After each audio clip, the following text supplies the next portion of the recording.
Yo, yo, yo. Gossip lovers, strap in, because we're diving into the wildest celeb drama this week.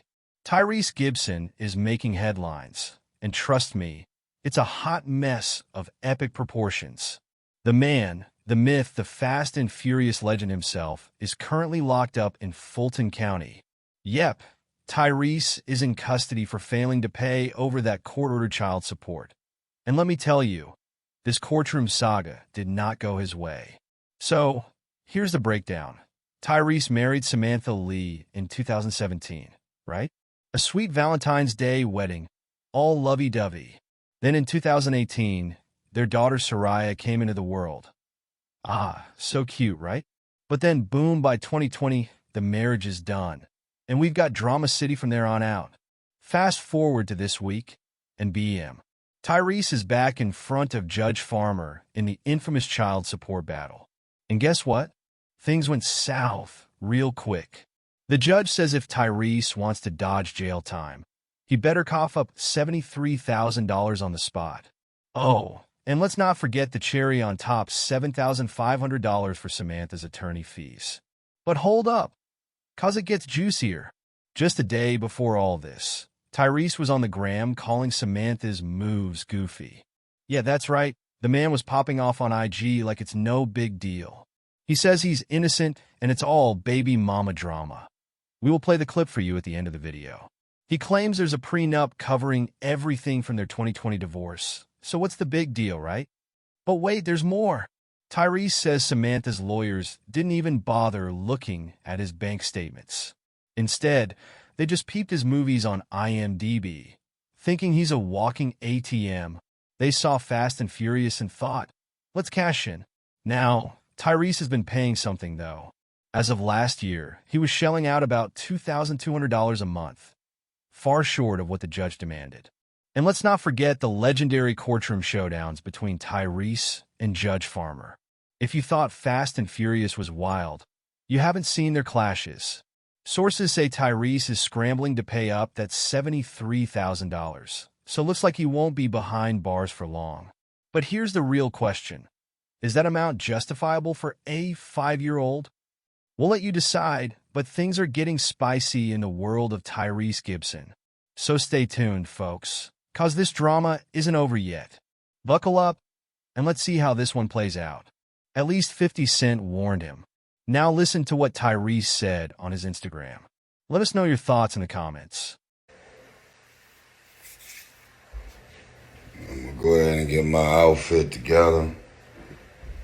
I think I'm gonna go eat me some Red Lobster. I ain't never been arrested, never went to jail in my life. Never. Why? Because I don't do anything illegal. I want to send this message out to all of the fathers. This is not man versus woman. Make sure I say that. Take all that shit off the table. What I love right now is that from all of the interviews that I've been doing, all of the women who are probably always going to see things through the lens of a woman. Feminists, women's group, it's like, I don't care if the woman is wrong. I don't care what she doing, what she asking for, what she trying to get in alimony, trying to crack the prenup, trying to get this for child support. I don't give a fuck how wrong she is. Most women are always going to see things through the lens of women. So I feel like we're in a real place right now where I could not be more proud of the women that have been vocal and outspoken about all of this goofy shit that my ex is doing and still doing. As a matter of fact, both of my ex. Now, I know y'all are quick to say, playing victim, gaslighting, manipulation, narcissist. They gonna put all kind of shit on you to make sure that whatever they decide to believe about you is what they want to believe, because what? I was born a man. I got it. No one's after me. There's no Crips and Bloods after me. There's nobody in corporate America after me. There's nobody at none of these movie studios after me. There's none of these record labels after me. I got baby mama drama. You get in a relationship with an entertainer who happens to be a public figure, or somebody who's a real estate tycoon, or somebody in the tech space, or somebody who has an actual profitable business. Now, this is what's crazy. Since I've been so public about all the shit that I've been dealing with, I have lost count of how many women who have walked up to me who are the high net worth individuals, the ones with all the money and the success, talking about how their ex-husband is getting alimony and how the husband is getting child support payments and the husband is getting all that he's doing, freeloading. The husband got the house. Doesn't really happen that often, but when you were born a man, you go into a courtroom and you understand clearly that there is a preset menu that says you were born a man, fuck you. That's what the preset menu says. Now, y'all, I've been laughing, smiling, having fun, doing my interviews, my vibrations and my energy has been up, and I've been over here silently and quietly in a certain capacity fighting these attacks. Why does Samantha's lawyers just request all of my bank statements? Why are they sending screenshots of my IMDb page, which stands for Internet Movie Database?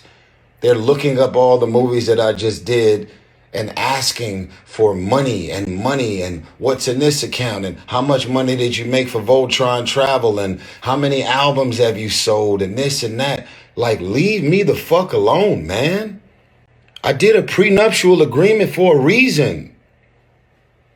The prenuptial agreement spells out everything that she get and was supposed to get. Why are we now 4 years and 3 law firms into this woman still coming after me?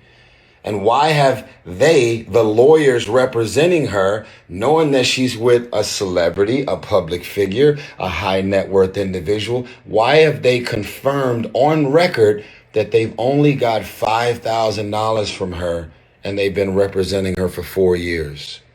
Why is this so? I'll tell you why. Because lawyers, not all, but certain lawyers out here will look at a celebrity and a high net worth individual as a pot of gold. And they will milk the shit out of you. And she's sitting over there letting them do it. Do you know how many people have went through a divorce and never went to court? You know how many people got issues with their baby mama, baby daddy, and never went to court? And they're just being amicable and respectful. You cheated, you lied, you hurt me, you this, you that, you moved on, you got remarried again, you this, you that. But I'm not about to take you to court. I'm not doing that to the father of my child. I'm not this and I'm not that. But the moment that you put a little celebrity sizzle on that thing, the moment that that net worth is a little different, all kind of intentions come out. Now, let me make sure I say this, because it's like, take care of them kids. Motherfucker, I've never not taken care of my kids. Let me say it again. I've never not taken care of my kids. As a matter of fact, as much as I travel, as much as I got going on, as much as I'm moving, I'm going to tell y'all the biggest blessing ever. Thank you, Jesus. My 17-year-old Shayla has never called me Tyrese. My 5-year-old has never called me Tyrese. You know who I am in this house? Dad. And when they refer to me, when they not with me, they say, that's my father. I am dad. And you know why I'm dad? Not because of what I bought them, not because of the clothes, not because of the square footage of the house, not because of the cars in the driveway, and definitely not because of this fake jewelry I wear. I'm a father. Because that exchange between your son or your daughter is nothing that could be purchased. It's something that they feel about you as a father because you have a presence in their life. All this shit about money, arguing back and forth, that's for me and my ex to deal with. But when it comes to my kids, my babies, they've never wanted for anything. But I can't stop their mothers from coming after me for more. My mama, rest in peace. My mama didn't raise no fool. And my mama didn't raise anybody that would just lay down and take whatever somebody wants to dump on me. Now, it's funny how I get along with everybody. You don't see me doing no interview. Even when it came to little random ass shit I was dealing with in the past with Tank and Genuine. Man, come on, man. That's like laughable. We do have some concerts coming up, by the way, with BBD, Silk, and Tevin Campbell. So y'all make sure y'all get y'all tickets to support real R&B. That's if they don't lock me up in the morning. I know I'm different. I know I'm doing what most people don't do. I can't even say I'm in fear right now. If he's going to arrest me, I'm just going to say, fuck it, man, get it over with. But the details are very simple. I had one of the most detailed and specific prenuptial agreements in place. And I can talk about this publicly because it's already been addressed publicly. Literally one of the first paragraphs of my prenup. And these are some legal words. It's called contested versus non-contested. And let me break this down for the folks that don't know. When you have a non-contested argument, that means everything about these documents is non-contested. We're not arguing about anything. There's nothing to discuss. There's nothing to go back and forth about. There's nothing to unpack. Everything that's been mapped out in this prenuptial agreement has been spelled out and laid out. She had an attorney to represent her for the prenup, and I had one as well. That's a non-contested prenuptial agreement. They have contested. They have said that there are certain things in the prenup that they don't feel the same way about and they want to change it. But and so now they're saying it's a non-contested prenup, and yet there's at least 15 different examples of them contesting the validity of the prenup. And one of the first terms of the prenup says that if you want to argue about anything that has to do with the four corners of these documents that she signed and I signed, you're 100% responsible for your own legal fees. That's what the prenup says. You know, they trying to get me for over $1 million right now for legal fees. You know, she's hired 3 law firms. If you want to argue about the prenup, pay for your own lawyers.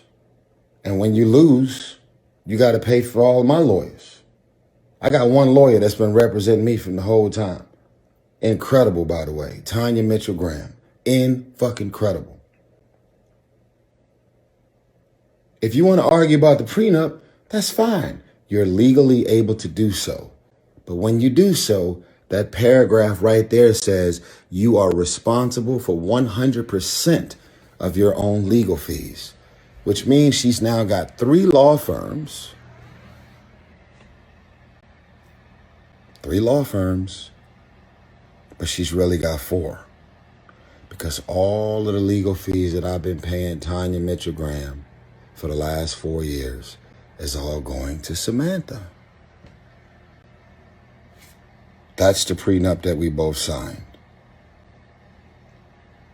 But I've been in my good bag, man. I've been laughing. I've been having fun. I've been running around doing all these interviews, man. I just want to tell everybody out there, man, who's gave me their stage and their platform and their podcast, their radio station. I just want to tell y'all, man, y'all could have had anybody on y'all show. Y'all could have invited anybody on there to be on y'all show. Y'all have helped me to promote 1992. It's got an A- cinema score. Man, people are still in the theaters watching 1992 right now. And Beautiful Pain, my album, completely on fire. I heard it's like number 40 or something on the worldwide Apple Music charts, which is crazy. I've never had that.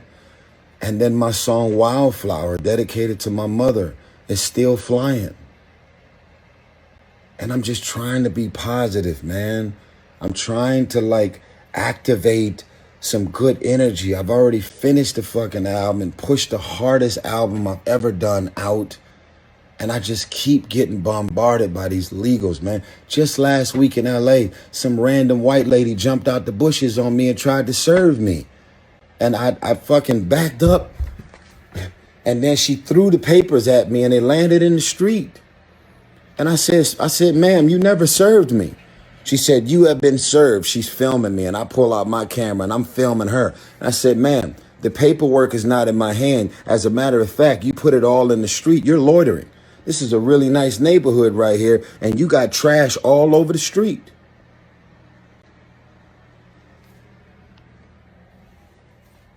Can I get back to my joy, my happiness, and my magic? Can these baby mamas leave me the fuck alone, man? Can they just stop hiring lawyers that's willing to work for them for pro bono because they got a pot of gold waiting on them at the end of the fucking rainbow? Can y'all just move on, go date somebody, go engage, go start a new family? Go just leave me the fuck alone, man. Wow. I mean, fucking thirst buckets, man. And I know these are the mother of my children, but this is true. This is too much. It's been 17 years of this shit, man. I'm about $15 million at this point into having a relationship with my daughters. And I'm not gonna cry.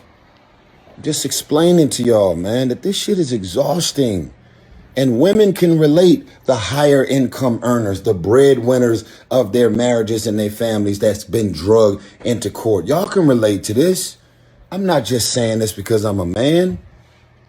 Does it happen to y'all more often? Does it happen to us when we get drugged through the court? No. Just walking into the courtroom as a man, especially a black successful man in Atlanta in front of these